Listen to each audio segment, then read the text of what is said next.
حیدرآباد میں زیر زمین پانی بڑھانے کا بڑا منصوبہ 181 خشک بورویل یعنی سوکھے بورویلز ریچارج ویلز میں تبدیل۔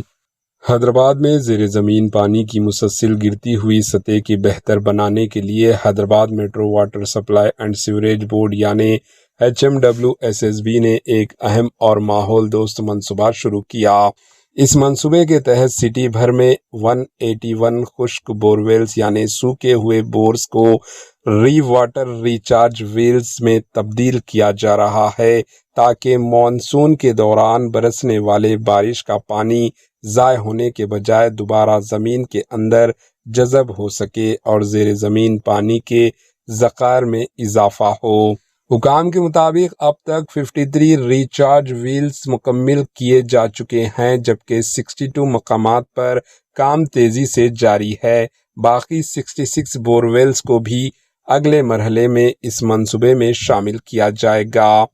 اس کے علاوہ سٹی کے ہر سرکل میں 50 سوکھے پٹس بنانے کا ہدف مقرر کیا گیا ہے جو بارش کے پانی کو زمین میں جذب کرنا، زیر زمین پانی کی سطح بہتر بنانا اور سڑکوں پر پانی جمع ہونے کے مسئلے کو کم کرنے میں اہم کردار ادا کریں گے۔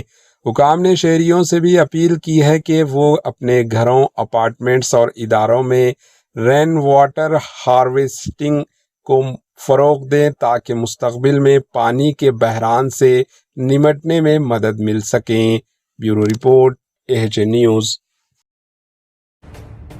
AHA نیوز کے YouTube چینل کو سبسکرائب کریں اور بیل آئیکن کو دبانا نہ بھولیں تاکہ آپ کو ہر نئی آنے والی ویڈیو کا نوٹیفیکیشن بر وقت مل سکے۔